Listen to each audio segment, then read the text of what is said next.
इन आदिवासी महापुरुषों को कितना जानते हैं आप? दोस्तों, आदिवासी दो शब्दों से मिलकर बना है, आदि और वासी। इसका अर्थ मूल निवासी होता है। भारत की जनसंख्या का 8.6% यानी लगभग 10 करोड़ जितना एक बड़ा हिस्सा आदिवासियों का है।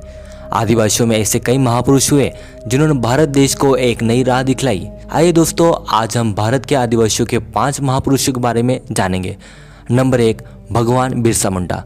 आदिवासियों के भगवान कहे जाने वाले बिरसा मुंडा का जन्म 15 नवंबर 1875 के दशक में मुंडा जनजाति के पिता सुगना मुंडा और माता करमी मुंडा के घर उलिहातू गांव में हुआ। मुंडा एक जनजातीय समूह था जो छोटा नागपुर पठार झारखंड में निवास करते थे। बिरसा मुंडा ने 1 अक्टूबर 1894 को सभी मुंडा नेताओं को एकत्र कर अंग्रेजों से लगान माफ कराने के लिए आंदोलन किया।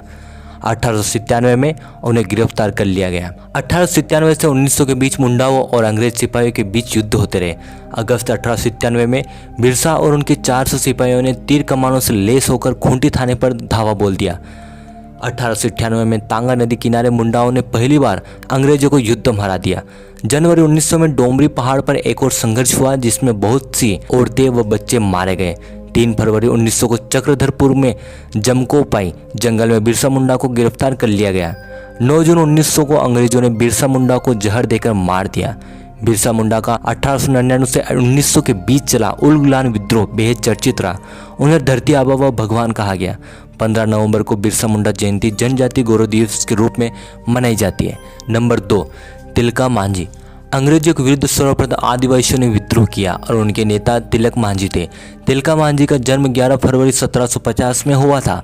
1771 से 1784 तक उन्होंने ब्रिटिश सत्ता के विरुद्ध लंबी और कभी न समर्पण करने वाली लड़ाई लड़ी और स्थानीय महाजनों, सामंतों व अंग्रेजी शासकों के नींद उड़ाई रखी। तिलका मांझी ने 1778 ईस्वी में पहाड़ी सरदारों से मिलकर रामगढ़ कैंप पर कब्जा करने वाले अंग्रेजों को खदेड़कर कैंप को मुक्त कराया। 1784 में उन्होंने क्लीवलैंड को मार दिया। बाद में उनके गुरिल्ला सिपाहियों पर अंग्रेजों ने ताबड़तोड़ हमले किए और उन्हें गिरफ्तार कर लिया। कहते हैं कि तिलका मांझी को 4 घोड़ों से बांधकर घसीटते हुए भागलपुर लाया गया, पर मीलों घसीटे जाने के बावजूद वह लड़ाका जीवित था। खून में डूबी उनकी देह तब भी गुस्सेल थे और उनकी आंखें बिरतानियों को डरा रही थी। अंग्रेजों ने भागलपुर चौराहे पर एक विशाल वटवृक्ष पर सरेआम लटकाकर उनकी जान ले ली। नंबर 3, टट्या भील। इंडियन रॉबिन हुड नाम से पूरे भारत में विख्यात महान स्वतंत्रता सेनानी टट्या भील का जन्म 1842 में मध्य प्रदेश के खंडवा में हुआ। इनका वास्तविक नाम टंडरा था। वे 1878 से 1890 के बीच भारत में सक्रिय स्वतंत्रता सेनानी थे। 1818 में मराठा शासन के बाद सतपुड़ा के बहादुर भीलों ने अंग्रेजों के नाक में दम कर दिया। टट्या भील गुरिल्ला युद्ध नीति में पारंगत थे। ऐसा कहा जाता है कि टट्या जी भील में अलौकिक शक्तियाँ थी। कहते हैं कि वे ब्रिटिशों को लूटकर गरीबों में धन बांट दिया करते थे। उनकी पहुंच वर्तमान मध्य प्रदेश, राजस्थान, गुजरात और महाराष्ट्र तक थे। टट्या जी भील को सभी लोग मामा कहकर पुकारते थे। 4 दिसंबर 1890 को जबलपुर जेल में टट्या जी भील को फांसी दी गई। उनका मंदिर पाताल पानी में स्थित है। नंबर 4, राणा पूंजा। लेखक नैन्सी के अनुसार पानारवा में भील राजा राणा दयालदास का शासन था। 1990 में प्रकाशित Maharana Pratap and his times पुस्तक के अनुसार पानारवा ठिकाने के भील राजा राणा हरपाल के पोते राणा पूंजा थे। राणा पूंजा का जन्म दुदा होलंकी और माता केरीबाई के यहाँ हुआ।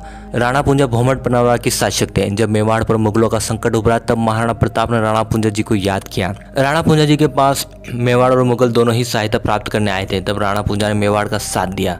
भील सरदार राणा पूंजा के ही सहयोग के कारण मेवाड़ सुरक्षित रहा।